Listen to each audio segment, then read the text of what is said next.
Mata adalah panglima hati. Segala yang kita kerjakan adalah wujud misteri yang bergejolak dalam hati. Baik, buruk, kejam, pilu, sampai kisah ironis, semua akan kita kuak di sini. Menembus mata batin. Di program ini kami akan mengundang orang-orang yang pernah ataupun masih melakukan tindakan di luar batas kewajaran. Dan bintang tamu yang malam hari ini sudah hadir di samping saya, ada The Paras. Selamat malam Nia dan Dela. Terima kasih Dela, kamu hadir lagi di Menembus Mata Batin. Sama Kak. Waktu pulang dari sini baik-baik aja?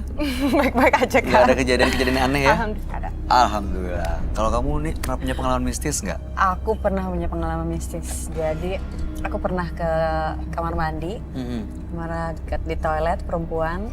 Jadi aku lagi sendiri tuh malam-malam, tengah malam.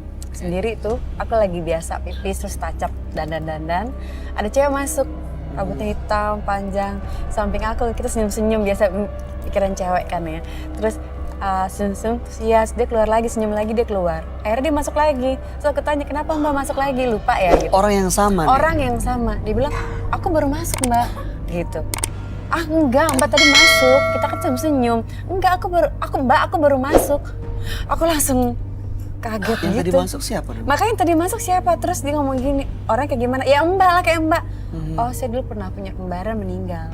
Astaga, yang bener. Tapi nggak sempat ngobrol, cuma senyum-senyuman aja. Senyum-senyuman kita namanya di kaca kan, cewek-cewek kan dandan. Senyum, senyum-senyum kita juga senyum, dia ngeliatin. Terus keluar. Tapi setelah itu nggak ada kejadian aneh-aneh kan? Ya enggak lah, aku udah ketakutan gitu aja. Oke, mudah-mudahan malam hari ini kamu gak ketakutan ya, Nia dan Dela. Kita akan segera ketemu dengan udah. partisipan yang pertama. Ya. Berikut ini akan hadir seorang perempuan yang mengirim guna-guna ke suaminya karena sakit hati. Malam hari ini kami akan panggil dia dengan nama samaran. Kami persilahkan Yuli.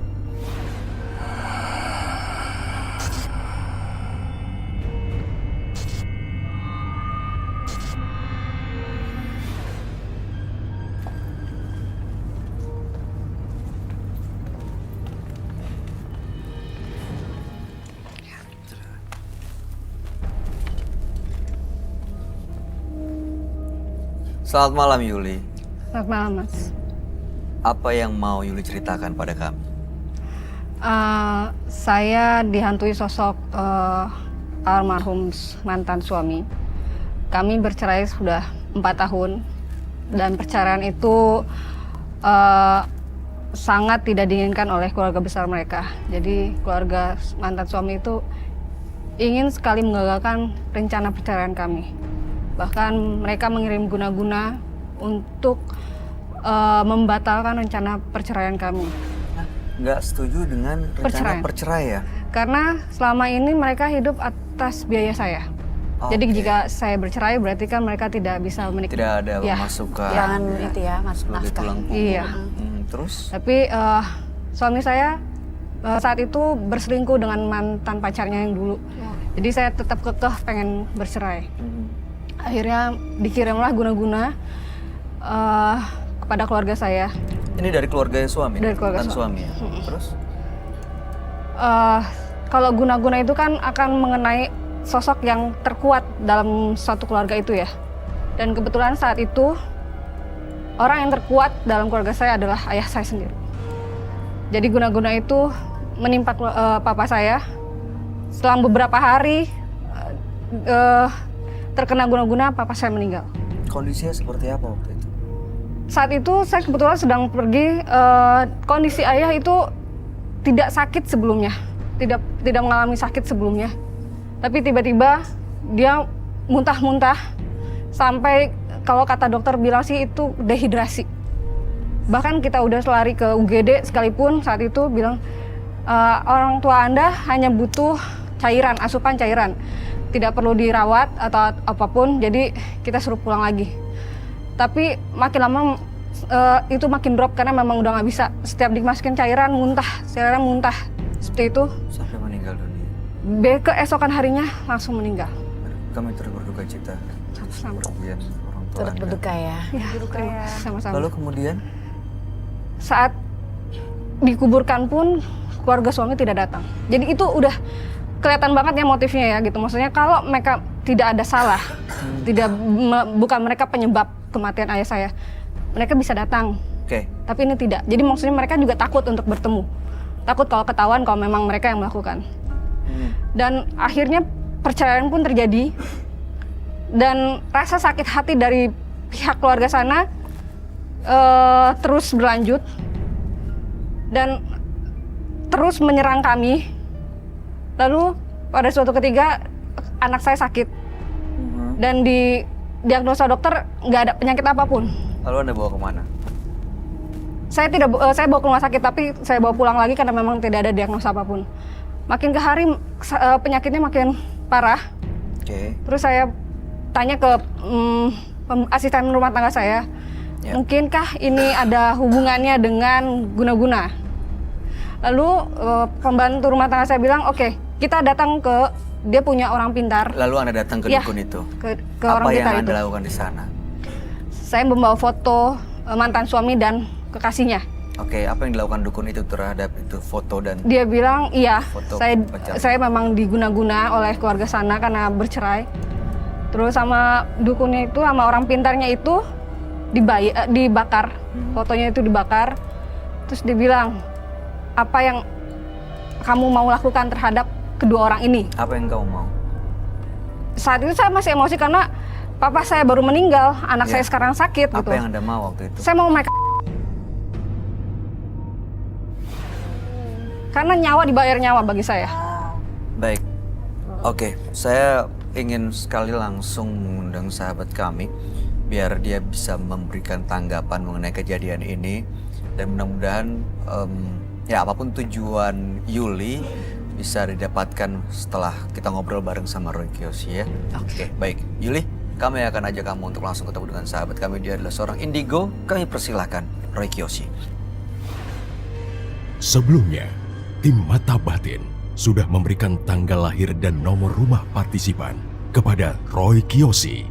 Dengan mata batinnya, Roy akan membaca berdasarkan angka yang kami berikan. Yuli, terlahir tanggal 16 Juli 1982. Mendiami nomor rumah 19.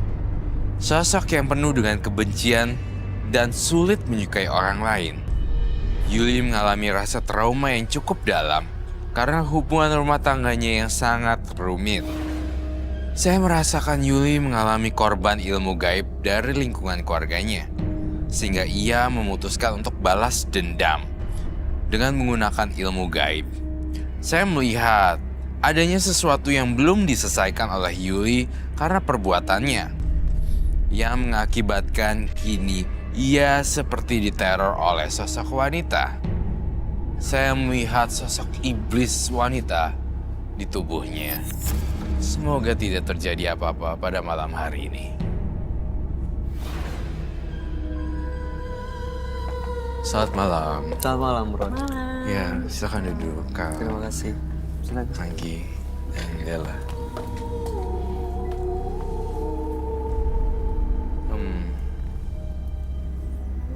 Saya ada firasat buruk di sini. Di sini ada yang lagi halangan nggak datang bulan. Coba deh jujur. Saya mencium bau darah di sini. Yakin ataupun keputihan.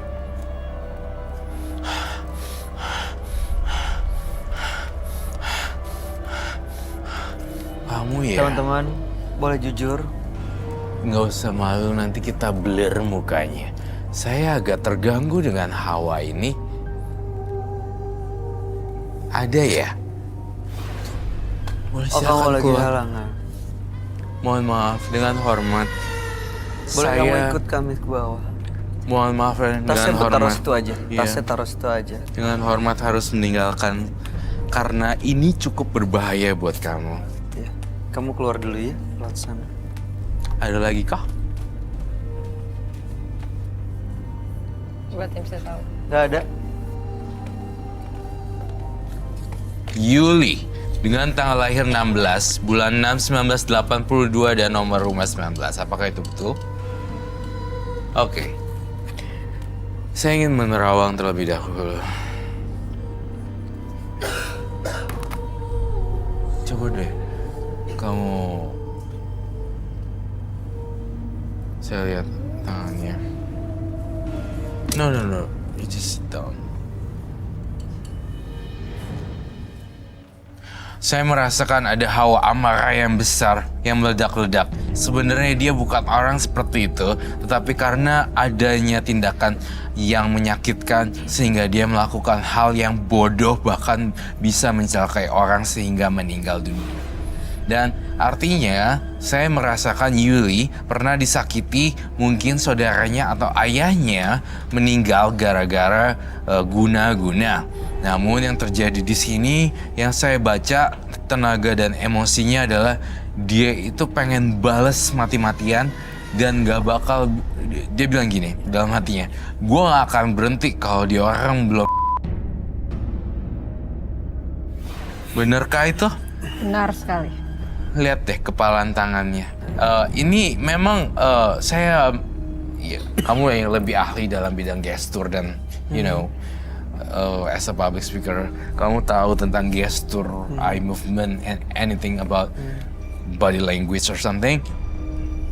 Look Ya, at that. Ini lagi menahan Dia- sesuatu. Yes. Sebenarnya sosok Yuli ini dia itu tuh tidak jahat, tetapi gara-gara orang itu berbuat jahat duluan, dia malah pakai guna-guna. Dan saya merasakan Yuli makin terjebak di guna-gunanya. Alih-alih ingin balas dendam, malah Yuli diikuti oleh beberapa makhluk halus. Tangannya di sini bagiannya dingin, tapi tangan yang itu ingin menghajar seseorang, which is masa lalunya. The family of the Mantan suami. ya ex-husbandnya. Jadinya yang saya rasain Yuli di sini nggak karu-karuan. Mau revenge tapi belum sempet, how to say that? Jadi masih ada dendam yang belum tersampaikan, Iya, belum terbalaskan. saya ngerasain dari sini tuh masih ada dendam yang belum terbalaskan. Saya pokoknya sampai saya pengen balas itu. Benarkah Yuli? Benar. Sampai lu menderita, lu di kursi roda dan lu ketabrak mobil, baru gua akan berhenti, katanya. Mohon maaf ya, saya hanya menyampaikan apa yang saya tahu. Dan isi kepalanya dan mukanya itu berbeda dengan niat.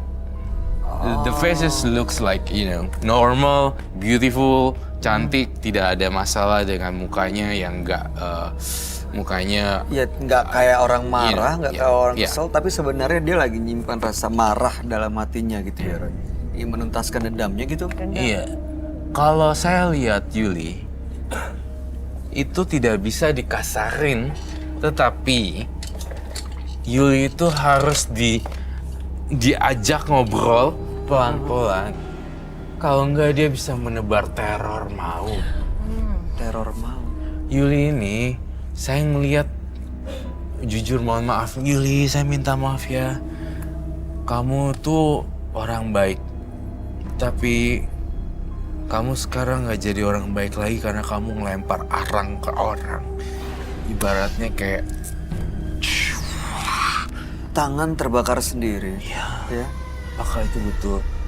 Kalau kita ngobrol dengan secara sehat, Aha. Yuli is very normal, you know. Kayak nggak ada masalah apa-apa. Gak ada masalah apa-apa. Yuli nggak boleh dikerasin. Begitu dikerasin, Dia akan berubah jadi ganas. meledak semua. Iya. Saya merasakan ada aura jin dan makhluk halus semua di sini. Oh, itu karena pengaruh mereka, Roy. Saya Roy Kiyoshi mencoba memberanikan diri ya untuk duduk di sini berdekatan. Walaupun saya tahu saya takut juga sebenarnya. Tapi saya percaya dengan hati baik kamu yang masih ada sisa sedikit.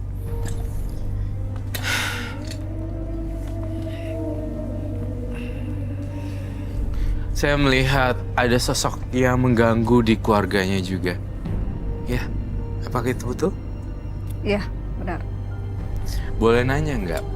Kapan Yuli akan stop membalikkan revenge, balas dendamnya ke mereka?